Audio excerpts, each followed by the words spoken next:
Hello, everyone, and thank you for attending today's webinar, A Beginner's Guide to a Successful RFP. My name is Grizzle, and I'm a Senior Sales Manager here at Flexport with over 4 years of experience with clients exploring RFPs and signing RFPs. Today, we're going to be covering the freight forwarding RFP basics. This is intended for shippers with minimal experience going through the RFP process, maybe for the first time. If you're a seasoned shipper with more experience, I hope you find today's webinar informative, but I also want to recommend you register for our advanced RFP webinar on January 23rd. You can register with the link in the main menu above your screen. Before we get started, I want to cover a couple housekeeping items. On your screen, you'll see a sidebar to the right of the main stage. If at any time you need assistance during the live webinar, please message us in the help chat located on the sidebar. You can also ask questions via the Q&A tab on that same sidebar. Time permitting, at the end of the presentation, we'll answer a few audience questions. Be sure to get your questions in early so we can make sure we get to it as well. We'll also drop a link to the slide deck in the chat at the end of the presentation.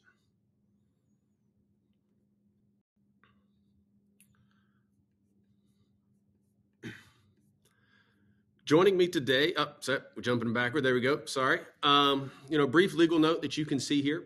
Please keep in mind that all the information provided in this session is based on the current situation at this time and may not be customized to your specific business requirements.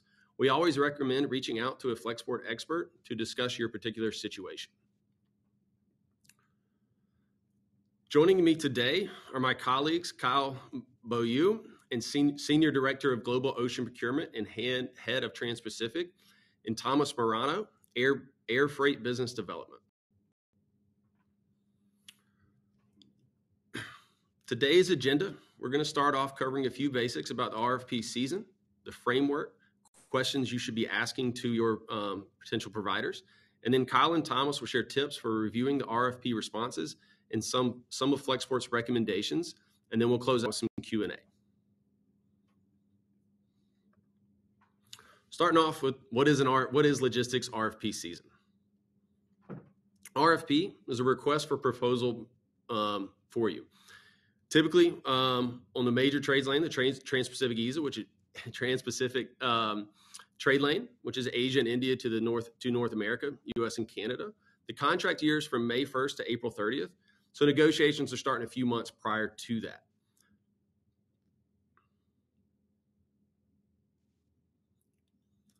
Looking at the RFP framework, we're going to walk you through the different kind of stages for this on the next slide.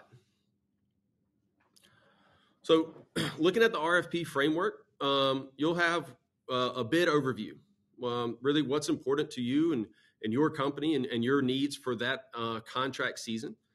Typically, a submission from a client will have an RFI, so request for information. I've seen this in quite a different few formats. Sometimes it's a Google Doc. Sometimes it's logging into the client's portal. Lots of different ways. Sometimes, candidly, it's just an email where I've got to share some information. But really, an overview of the company, asking for a lot of different information. Could be public records, anything like that. And then, of course, what type of RFP are you going to be running? Is it Airfreight, LCL on the ocean side? And, of course, or maybe it's some of all of it. And I think really looking at what's your breakdown going to be? Is that going to one provider or multiple, depending on the lane and the service capabilities? And then, of course, looking at any accessorial fees, making sure those are called out in your RFP process. And as I've said with a lot of different clients and different freight forwarders, definitely a legend for any abbreviations and definitions, because forwarders sometimes have some different acronyms for the same thing.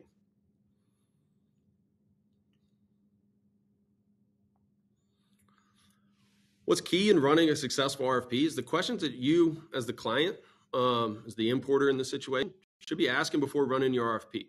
If you're going to a freight forwarder, what should you be really thinking about? What should you be asking yourself to help you run a successful RFP process? I think first and foremost, right out of the gate, is can you forecast your volume for the next year?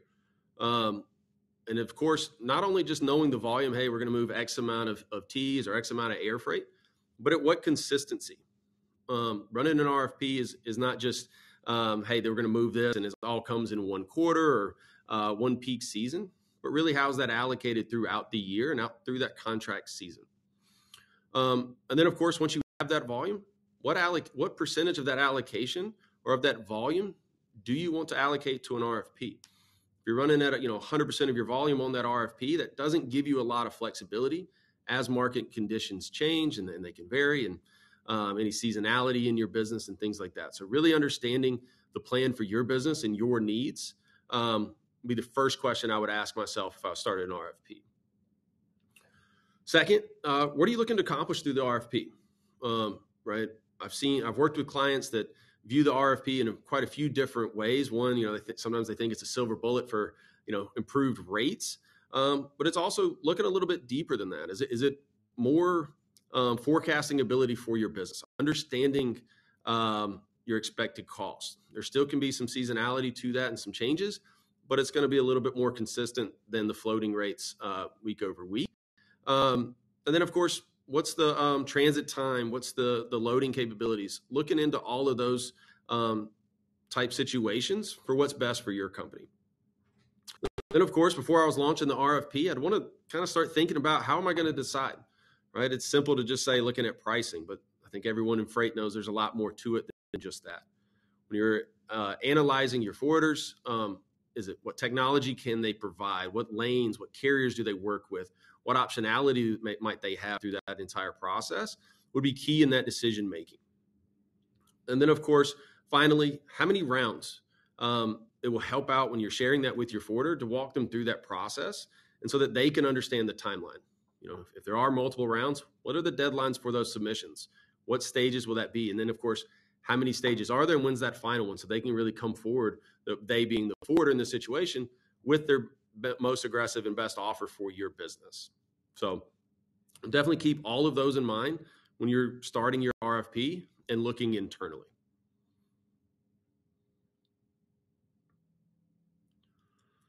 Next, as you start to get the RFP responses from your potential providers, things that you want to look at. Obviously, it's kind of covered in what we mentioned from, when you're asking the questions yourself. But of course, how are you going to decide on which provider to go with? Be key in this situation. So, of course, looking at rates is part of that. But what else does that forwarder provide, right? Looking at tech-enabled visibility. What technology are they able to provide your company? Additional data sources, insights into your supply chain. Could be lots of different aspects. What's their support like? Looking at what's their customer service aspect? What's the rep that's going to be handling it? What's their global capacity through all of that? Of course, looking at cost. Anyone in freight knows, there's a lot of different things to look at. We mentioned looking at the accessorial rates, any type of tariffs that go with that. Really being able to tally that all together, not just seeing the straightforward cost that can be shared on just, say, an ocean quote or something like that. There could definitely be additionals, and making sure you're comparing apples to apples.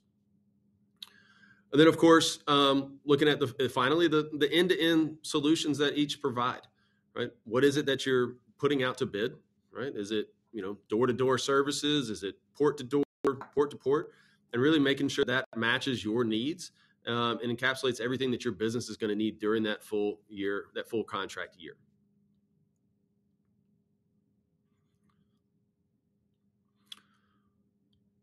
So looking at the RFP considerations.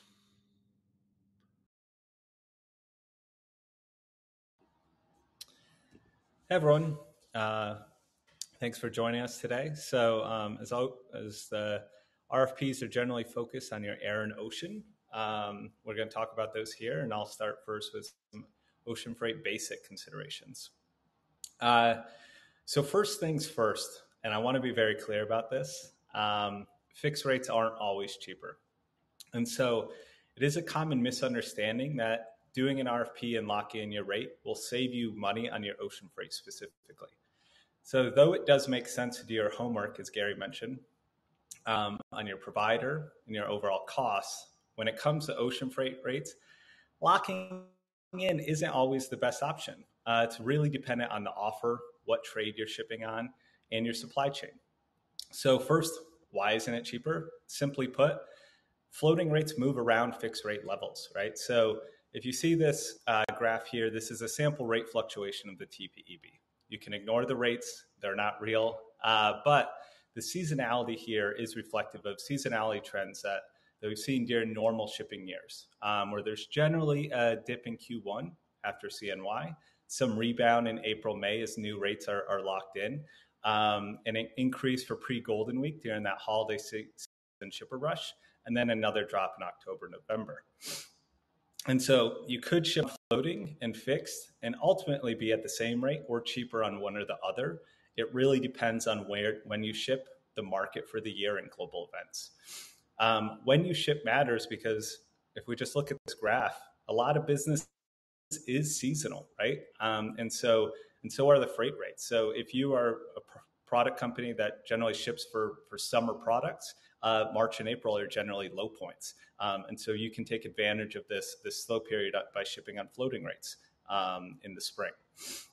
Finally, it's important to note, I think in some circles, floating rates do sometimes get a bad rap. The great thing about floating rates is you always have options. So if your priority is loading as fast as possible, floating rate can get you access on any service out there. If you desire flexibility, whether you want to speed up or slow down, you also have that flexibility with floating rates.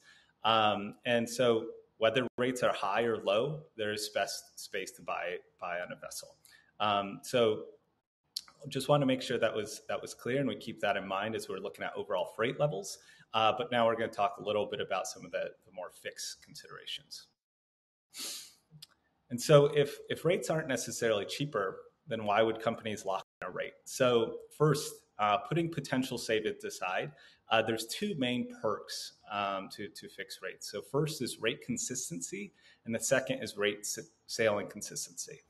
And we'll talk a little bit about the caveats of these in a minute. But first, even if fixed rates don't end up being cheaper, they can improve your financial forecasting. And for some companies, this increased predictability is worth the potential trade-offs, right? If your fixed and floating rates might end up your fixed rates might end up within $100 over the course of the year of what you predicted, that could be really beneficial for other financial planning.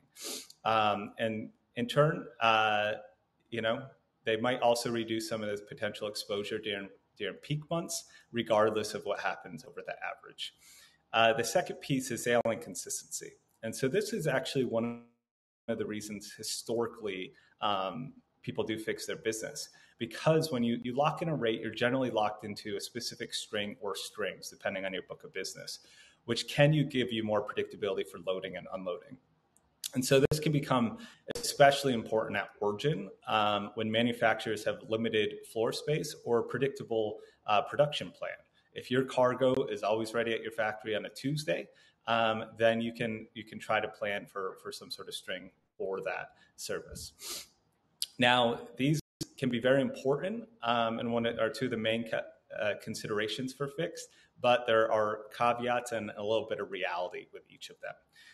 So first, no rate is ever fully fixed. And so we're going to talk about this in a couple slides, but there are other surcharges or floating variables that impact ocean rates that we'll get into in a minute. But those other surcharges could actually end up more costly than your overall rate, right? Staying on top of your supply chain is extremely important. So for example, if you're not picking up a box, demurrage can quickly add up, and that could eat away any sort of cost savings on ocean freight. Or if it really sat there for a long amount of time, that might actually end up more costly than your ocean freight overall. Second, sailing consistency. Not a lot to say here, but we've all been shipping on the ocean side of things, and so this isn't new to anyone. That barely exists right now. And it really hasn't since the pandemic started in 2020. It did marginally improve in 2023 in terms of transit time, but with still so many blanks in the market, there's still little week-over-week predictability in terms of a specific sailing, right? If you join our normal webinars, you're used to the historical average for 2023 was about 20% blanks, right? And so with that means every 4 weeks, potentially, this string that you're hoping to sail on isn't actually there. And so this actually negates one of the best benefits of fixed rates. So in a normal season, that predictability can be super helpful. But if that predictability isn't there, then floating might actually give you a little bit more predictability. So that one really depends on the overall market too. Going on to the next slide. Talking a little bit about the variabilities here and rate validities. So it's important to know what the rate validities are for your trade. Every company has their own internal financial forecast, but trades often operate on their own. And so when you lock in a rate from a timeline perspective, it's important to know when to fix and what the options are as well. And so if you're a heavy TPEB shipper, as Gary mentioned earlier, you'll know that the trade operates on a calendar year from May 1st to April 30th. Whereas most other trades out there with some differences, but most of them operate on the true calendar year. And so if you're a heavy TPEB shipper, you can do your RFP all at once and request to have your full book follow your TPEB market if that's your primary, but rarely does the reverse happen, right?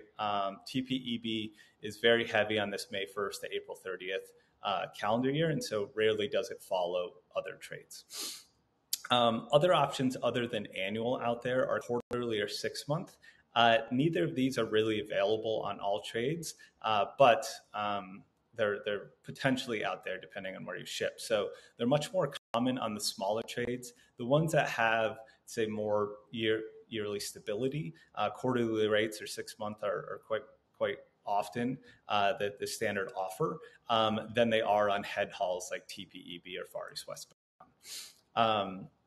And regardless of the option that you think you're most interested in, talk to your provider about those and how they might apply to your supply chain and what they'd be looking at. So now let's talk about what is a provider going to look at when they're reviewing your business.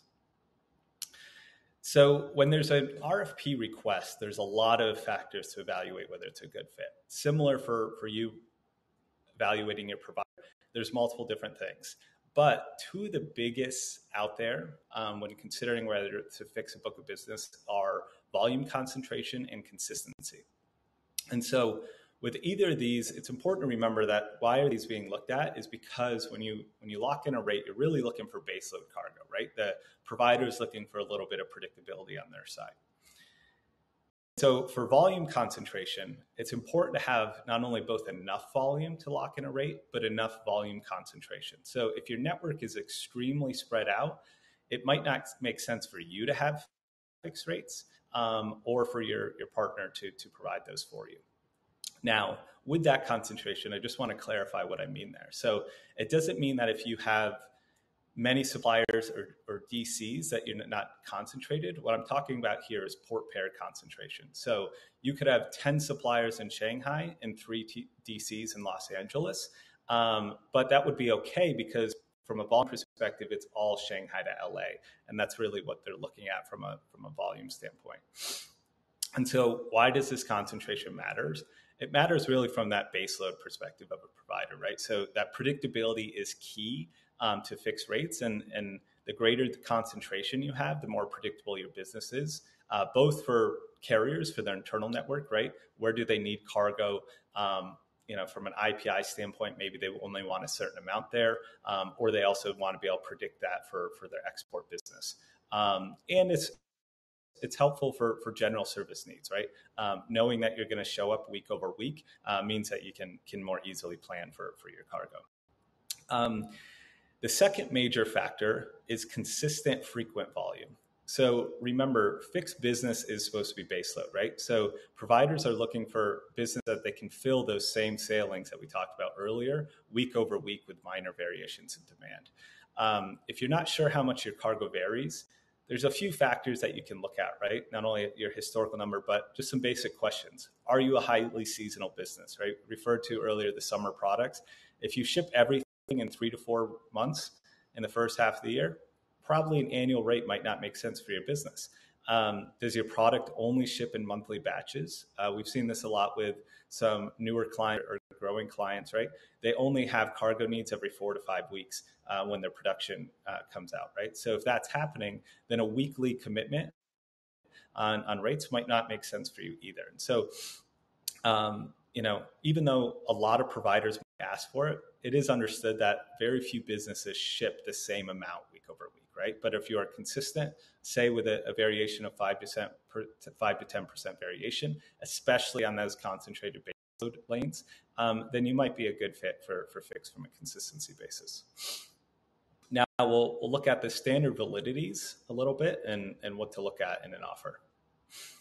So I probably should have started with this disclaimer up front as well, but just so everyone's clear, since we're in a beginner session here, no rate is totally fixed on the ocean side. So there's always some fluctuation in the ocean freight, the further out, especially the further out your validity is. So it's good to have an understanding of what these are when we're doing your offers, right? So the most common fluctuation is fuel fluctuations. And so this is referred to as the bunker adjustment factor, or BAF. And so similar to filling up at the pump or fuel percentage for drayage moves, BAF often fluctuates. So the terms of fluctuation actually do depend on the validity of your agreement and the trade, but generally speaking, it does fluctuate monthly or quarterly. This might be a small percentage of the overall cost, but it's just important to know that, with a quarterly adjustment, your rate might go up 100 or 200 depending on the movement on the freight market, not the freight market, the fuel market. There's also subject to surcharge as a part of ocean moves, right? We're all familiar with these. There's that long list that of other situations that could happen, right? So some of these are standard surcharges. So what I mean by standard surcharges, subject to AMS if you're shipping into the US, right? Is that included in your bid? What does that look like? You'll want to make sure that you have that. And then there's situational surcharges. So what I mean by situational surcharges, such as a peak season surcharge or the Panama Canal surcharge, which, again, if you've been joining the FMU webinars, you'll be familiar with as it's been a lot, and it's been discussed in the market with the drought there in Panama. And then there's other emergent surcharges, right? With the situation in the Red Sea, there's been some brand new surcharges that have hit the market. And then there's been sort of dormant emergency surcharges that have also hit the market because of that. And so a situational surcharge is one that won't necessarily be present on every move, but they could become necessary depending on the market, and they're a lever that needs to be moved depending on global events or market events. And then lastly, we talked about it a little bit earlier, and though it's not a part of the ocean freight, it's important to remember detention and demurrage can be a costly piece of doing business, right? These additional charges, if your equipment's not picked up or returned in a timely manner, can be very expensive. During the COVID years, in many cases, although we talk about how high ocean freight rates got, there's many clients that their cost of demurrage or detention was actually higher, either because they couldn't return the box or because their destination provider couldn't unload the cargo fast enough. And so just important to note, those are variables that happen on a container by container basis, and can still add up from an ocean freight perspective. And then one final disclaimer before we go to the air side of things.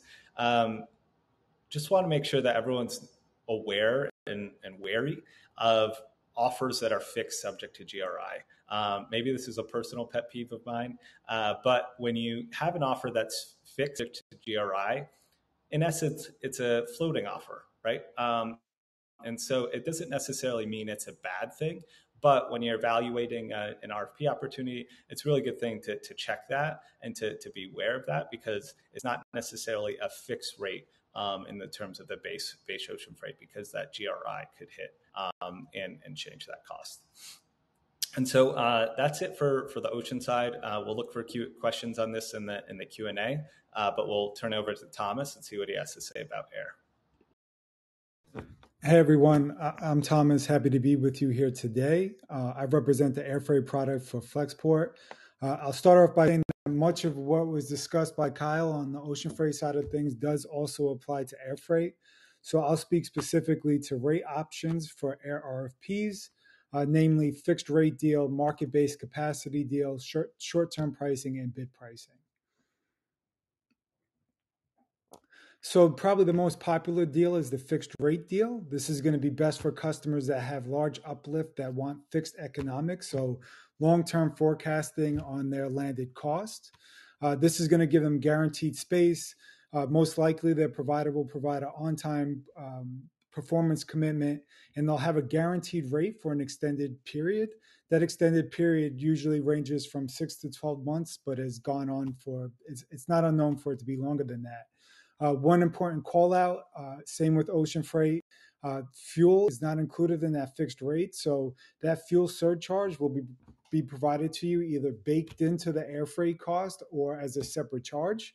If it's separate, then it will fluctuate as per the carrier that the freight is moving on. If it's baked into the cost, then it will fluctuate usually off of some sort of fuel index.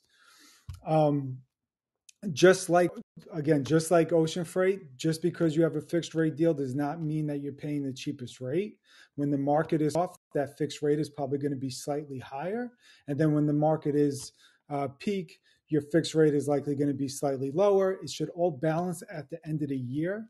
But the important thing is that you get the guaranteed space, you get the OTP commitment, and you have those fixed economics so you could forecast your cost on a longer period of time. Very, very similar but less popular is a market-based capacity deal. So with this one, you're going to get the guaranteed space again. You're going to get the OTP commitment, most likely. But the difference is that the rate's not guaranteed. Your rates are going to be based on an index, something similar to a TAC index, which means basically you're playing the floating market. This is good, again, for customers with large volume output, but want to be closer to the market, right? They care less about the fixed economics. They'd rather just pay for what the market is. And again, when you're shipping on the market and it's a tight market, the likelihood that your cargo will move at the speed you want it to is more likely because you have the option of moving with multiple different carriers. Market-based capacity deals and fixed rate deals, again, are for large volume uplift. And what does that mean as far as in volume concentration?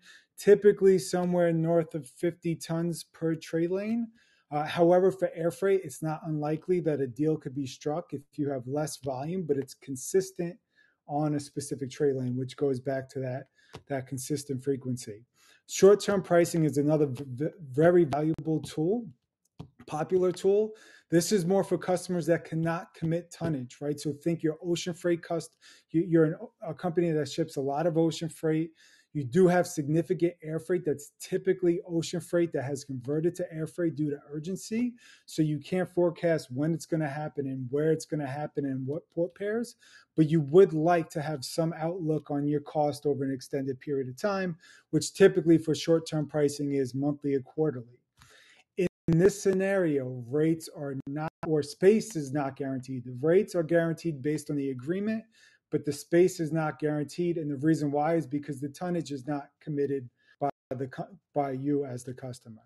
And then lastly, there's bid pricing. Bid pricing, I like to call this project-based pricing. This is a mix between your fixed and your short-term pricing. There's a commitment from the customer. There is some space guarantee from us.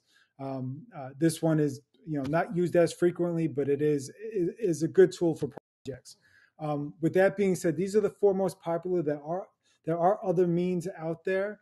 It's also not uncommon to mix them, right? So you don't have to use just one. You could use a few of these at the same time. You could also use a part of your volume on the spot market. And that spot market typically works well for any trade lanes that are less frequent and less high volume, where really, a long-term contract's not going to do you any good.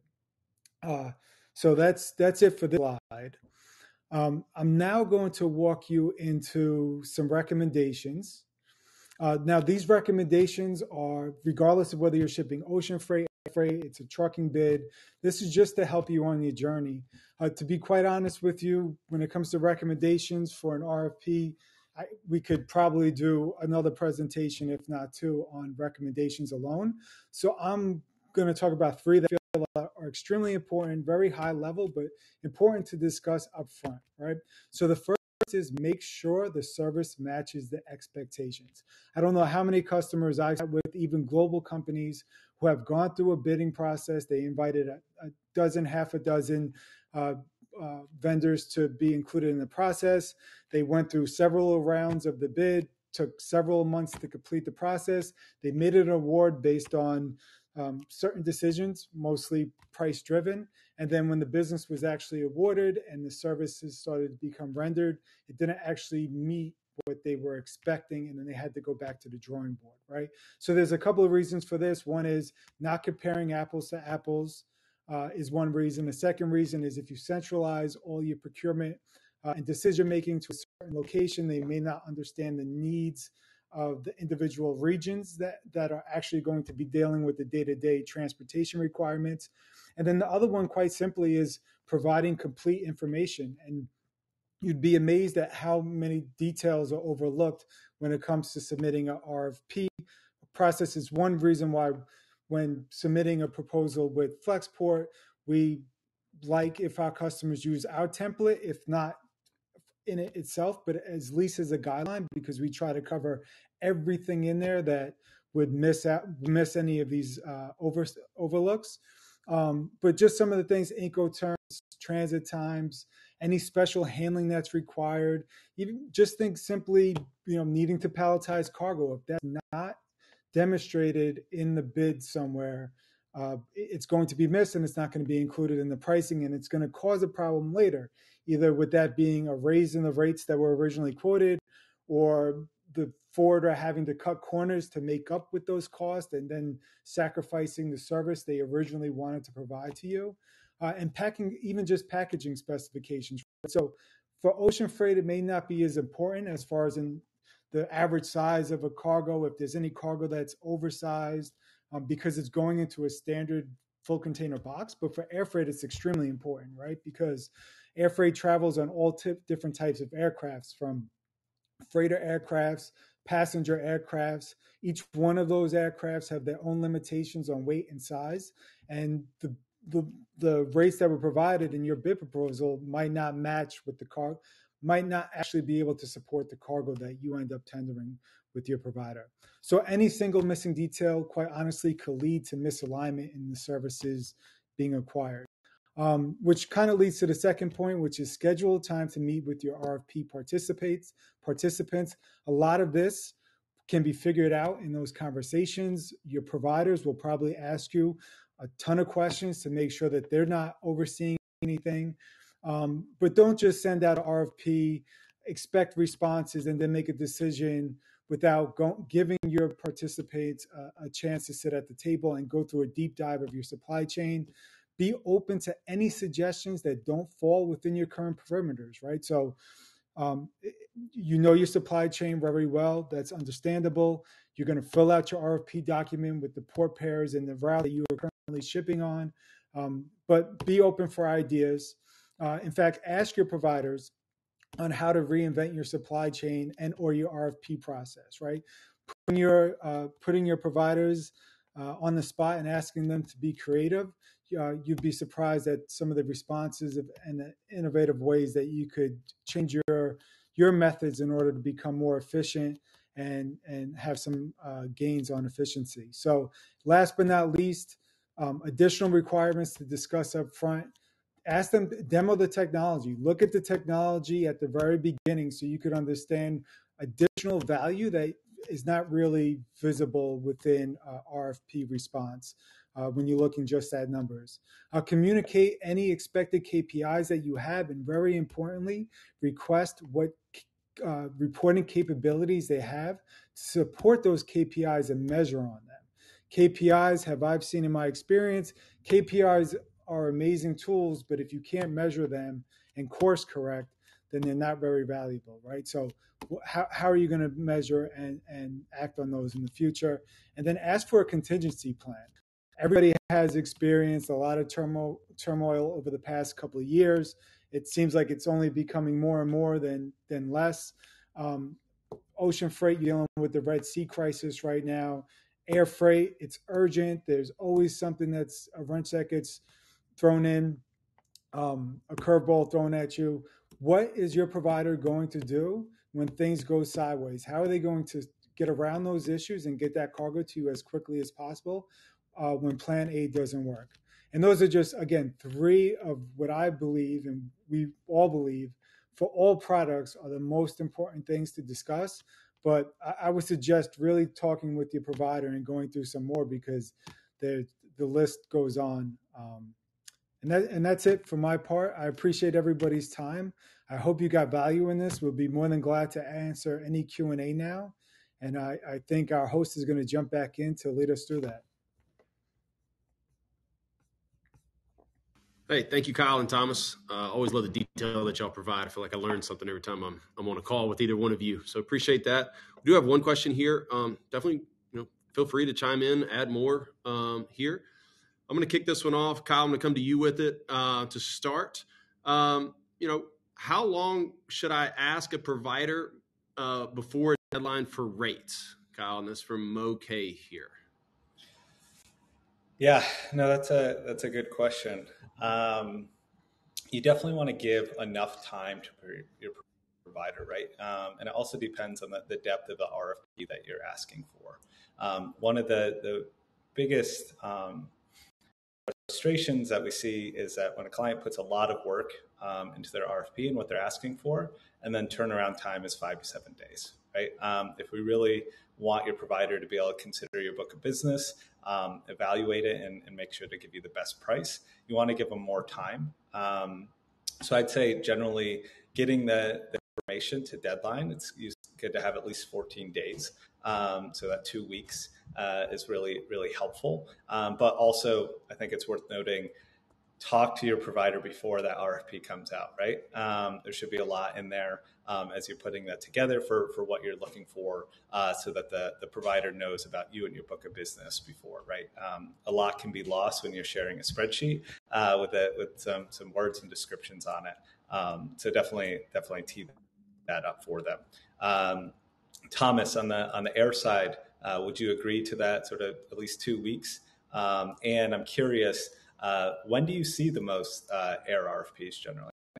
Yeah, so air RFPs are typically towards the beginning of the year. It doesn't follow the same structure or timeline as ocean freight, right? Because it's different when contracts are being signed. But it's typically towards the beginning of the year. But again, it all depends on whether it's that fixed long-term rate. But we even, there's customers that work on biweekly RFPs, right? So not ideal when it comes from an efficiency standpoint, but depending on certain customers' business, that is a requirement. So we see RFPs all year long from beginning of the year to monthly to quarterly. So no time is a bad time, to be honest with you, when it comes to an air RFP. And then to answer your second question, I agree with your sentiment 100%. If we get, depending on the depth of your RFP, the more time, the better for us to analyze, evaluate, come up with the best solution for you. If we're pushed up, at the 11th hour to respond, then you know what, it's gonna be done with a lot of haste, and we're not going to put our best foot forward and not be as competitive because we don't have the time to be able to perfect that proposal for you. Going into some of these other questions here, are there specific volumes you identified to look for RFPs? So on the air freight side, again, it's typically somewhere north of 50 to 100 tons per trade lane. But even more importantly, it's consistency, right? So if you have a lot of consistent cargo, let's call it weekly on a specific trade lane, it's not unknown to be able to submit an RFP for lower volumes if you know that if the provider knows that they could get a commitment from that cargo week over week. And then I think similar to, I'll let Kyle answer the second part as specific to ocean freight.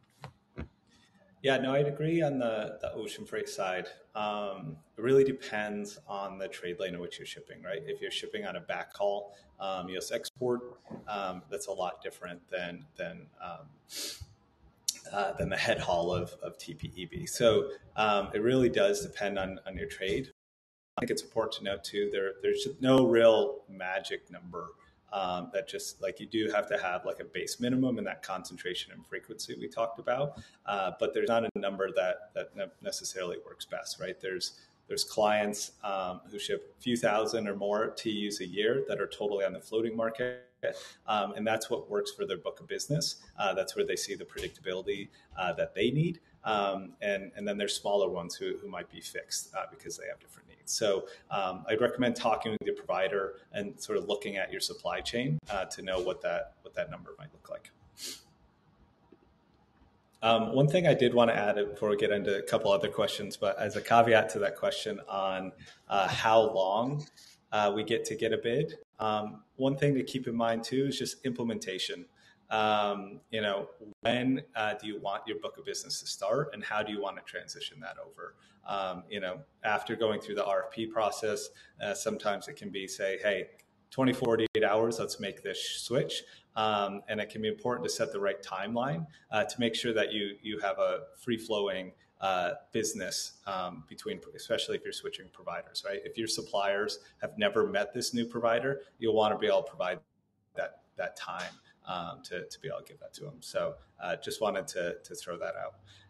We have a question here, Gary. I'll let you attempt to tackle this and how to create a KPI. Yeah, that's definitely a tough one. Thanks, Kyle.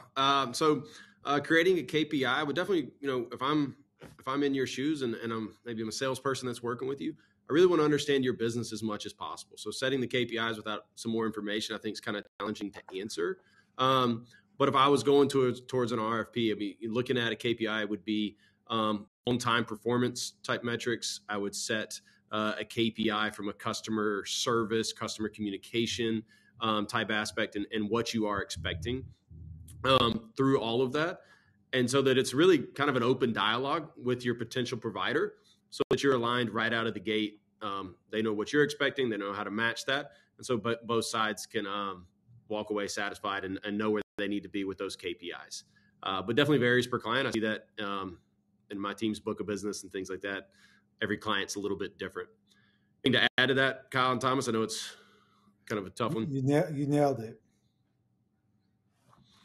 Cool. I'm going to kick this one to you then, Kyle, from Maria here. What are the benefits of going direct carrier versus NVOs?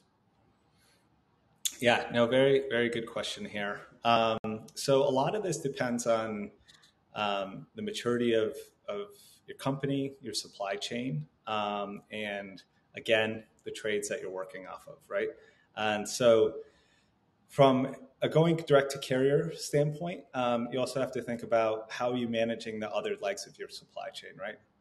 Whether it's customs, whether it's trucking, and so, or even placing that booking at origin with a carrier. And so those are factors that some companies are set up for. And some carriers can handle that end to end, but it's something where MBOs tend to specialize in handling that end to end. And then also there other factors that to consider too that Gary talked about early on, right? So if it's a supply chain visibility, the tech side of things, generally there's a pretty big variance both between carriers and between MBOs and between carriers, and what the tools are and what those look like, right? So you really want to look at that and see. And then finally, I think too, when we talk about concentration, sort of predictable loading, right?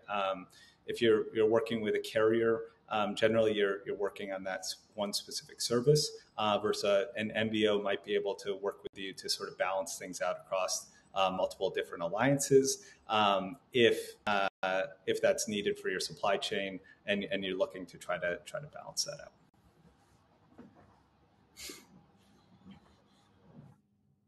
Anything on the side, Thomas? Next question. That one or?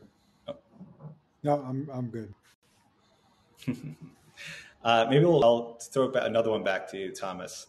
Since you mentioned air can come up quite often, I'll let you take this one first. How often would you recommend putting out an RFP? Every year? Yeah, so good question. So first off, if we're talking every year or beyond every year, without a doubt, it should at minimum be every year, right? Because there's really no way for any provider to predict cost beyond 12 months. In fact, most of the time, 12 months cost could be, a predicted cost, right? But yeah, minimum a year, but it really depends on your business, right? Going back to the different rate options that you have, if your business is seasonal, right, you may be better off sticking to RFPs, on a quarterly basis right before the season, your your peak seasons kick in. If again, you have to have the volume also and the consistency for an annual bid. So if you're not shipping more than 50 to 100 tons on a specific lane, you're probably better off going with a shorter term, quarterly or monthly bid. And I would think the same is probably for Kyle for ocean freight, right? Like 1 year is probably the max you want to do. I know what many customers do, they'll do an annual RFP for those that business that makes most sense for them. And then what they may do is limit the participants involved in those bids for X amount of years before, again, reinviting new participants in. So, for example, they'll do, 2024, they'll do a bid, they'll invite 12 participants, they'll narrow it down to 6, they choose 2 at the end.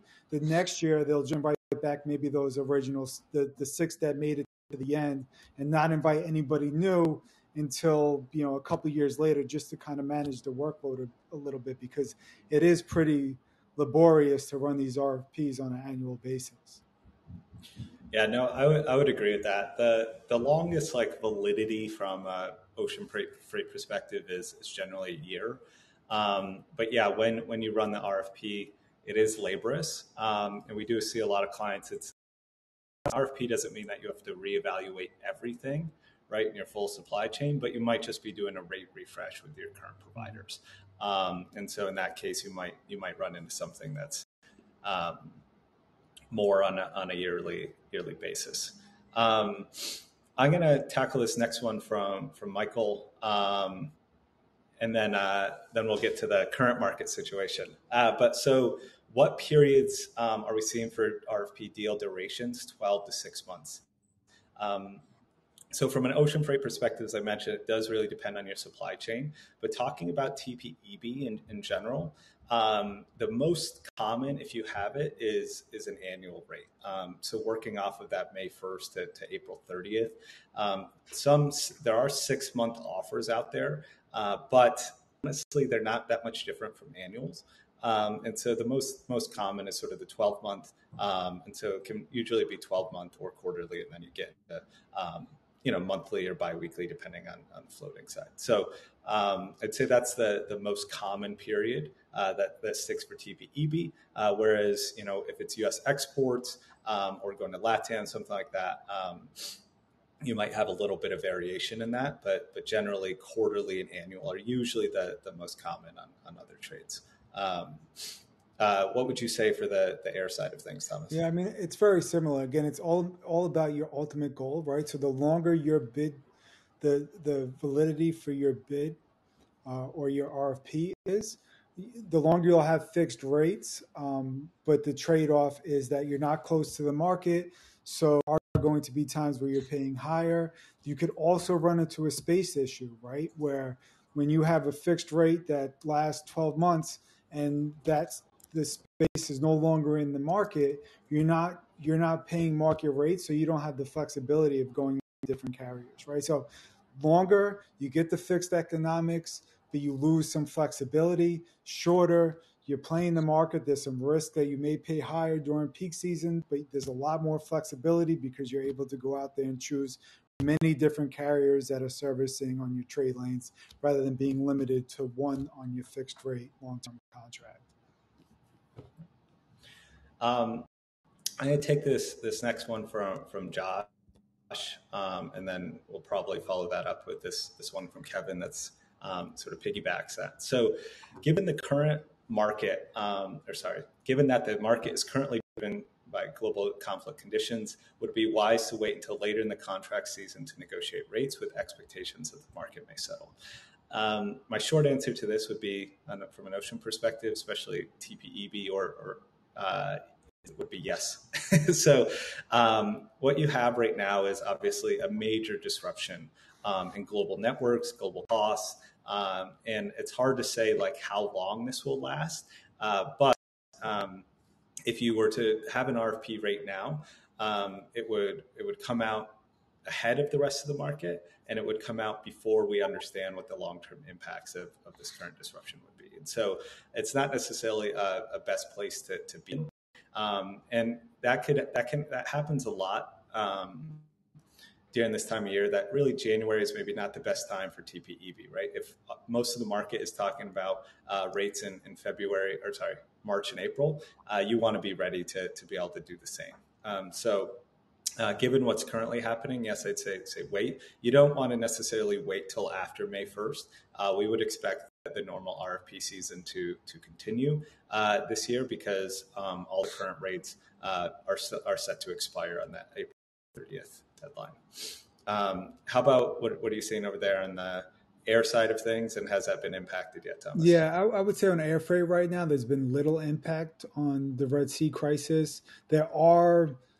There is anticipation that rates on the Far East westbound, so that's Asia into Europe, will start to increase, and vice versa because of it. But really, that hasn't actually taken place yet. And then maybe there'll be an effect on Transpacific eastbound rates, so Asia into US. But right now, the market is very soft. Rates are pretty low, considering, December, where rates really peaked up because of e-commerce and some disruptions with a volcano eruption in Russia and a snowstorm in Alaska. So I would say right now for air freight is probably a good time to start those discussions, right? Start them when the rates are low in the market and things look kind of look bright in the future, right? I don't think it's not really clear yet if this Red Sea situation is going to have that big of an impact. Next question related to that from Kevin. How much impact from geopolitical issues are we seeing on rate commitments? And is it realistic to anticipate a last minute adjustment? They are definitely impacting things. From an ocean freight perspective, as I mentioned before, things are a little bit of a pause, right? In the sense that everyone's evaluating what their network is and that cost. So things are still moving, ships are around, but there is a focus on seeing how long this will last and what that cost impact be. Now, whether there'll be a last minute rate adjustment depends on your definition of last minute here, Kevin. Right now, we're still early for the TPEB side of things. But one thing I would say is, when we talked about sort of subject to surcharges out there, right? COVID years taught us this Red Sea situation taught us this, like having those subject to surcharges is important. And so, though it might seem a little bit risky up front, they also can provide a little bit of flexibility for your cargo. And that's why they're in there on the RFP side. So I would expect some of those to factor in this RFP season. Thomas, I'm going to ask you this one because I actually don't know it from the air side at all. Is it common to request CO2 emissions in RFPs? And if so, is there a typical format? So I was looking at this question and I guess trying to understand exactly what they mean by like the emissions that we emit. I don't know if that's common. I know what is common is, what do we do to reduce emissions, right? Or can we calculate emissions? And, for us at Flexport, we definitely can. We have ways to offset it, and we have a calculator in the dashboard, and we also have alternative fuels such as biomarine fuels and SAF fuel, which is sustainable aviation fuel. But I don't know if I've personally seen a request for how much CO2 emissions has Flexport, for example, emitted. Yeah. I'm not sure if I'm reading the question correctly or not. So, I would agree. Actually, go ahead. Sorry to speak over you there. I haven't seen it in a formal RFP from a client, but I have seen it in the RFI, the request for information. And I think it's part of, it's kind of what you were saying, Thomas, right? Is, what can they provide to help you measure, you being the client, to help the client measure their CO2 emissions. And so it's part of that. It's part of that tech enablement. What type of data information can they provide? I have seen that, though it's not quite in the formal RFP, but more of the analysis of differing freight forwarders. And Trey, that's a great question too, by the way. Pretty excited to share that with our flexport.org team that does help us with that in the carbon offset program. I would say with that too. Encourage you to reach out, and you could have that discussion too with our .org team who helps manage that. And I would say, just to piggyback on what Gary said for the RFI, we do see requests where people ask for the cost to do the carbon offsets, right?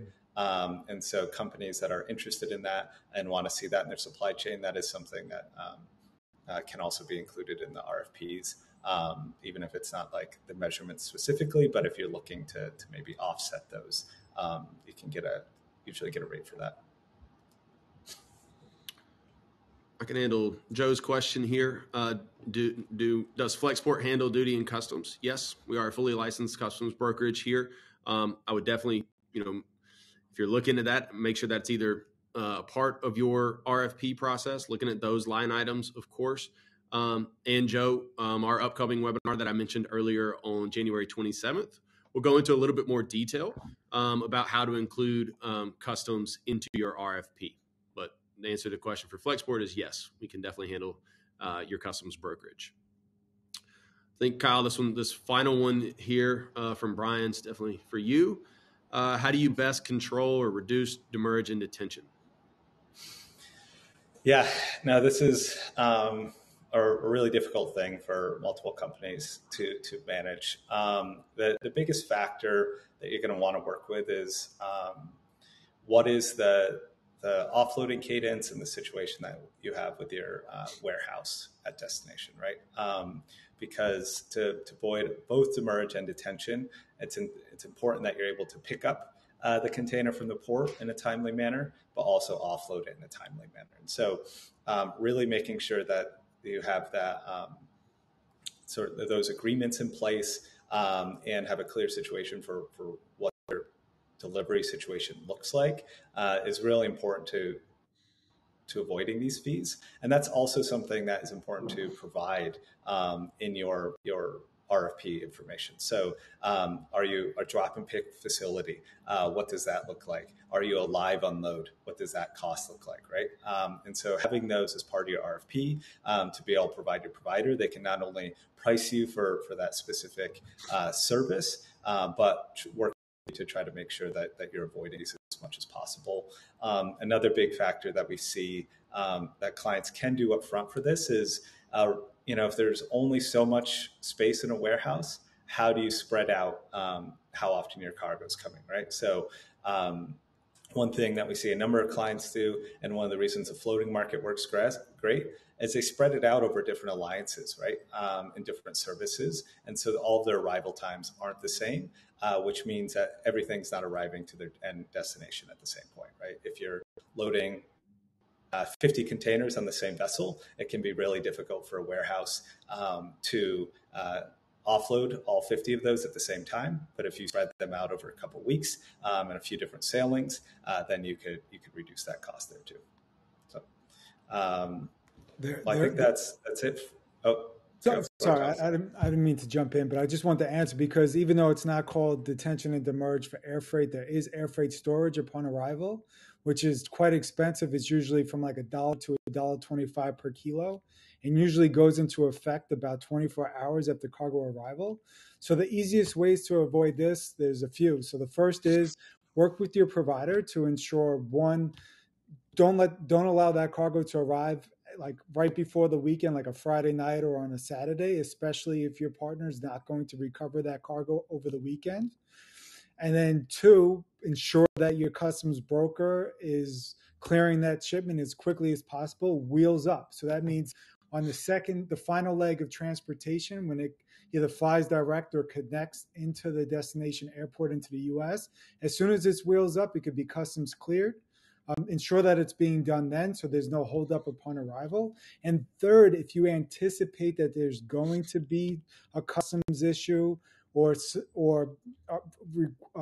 arrival times that don't really mesh well, work with your partner to see if they could do a 1F transfer from the airport to their local warehouse. What that means is before the goods are cleared, customs, they could recover from the airline, bring it back to their bonded facility, wait for clearance, and then transfer it to your trucker or do the final delivery. That's going to save you, even if you ultimately have to pay storage at a bonded facility, it's going to be peanuts compared to, the airline storage fees.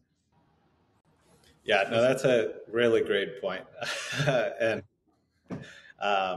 to even Joe's question earlier, customs is massive on the ocean side too for demurrage, right? Make sure you have the packing list and the commercial invoice to be able to do that, and that your broker is able to clear things in time. So I forgot about that one, but that's a huge one on the ocean and air side as well. Thomas and Kyle, thank you so much. Tons of information. I do believe we're right at the hour here, so we're going to conclude today's webinar. Thank you all for the great questions. I really enjoyed that. Hopefully it was informative for everyone. If you would like for Flexport to help structure or restructure your RFP bid process, please click the link below in the chat. I think there's already a copy of this deck in the chat, but you'll also get an email copy of this with the deck as well. I think by early tomorrow morning, depending on your time zone. And thank you everyone for joining, and I hope you have a great day. Bye, everybody.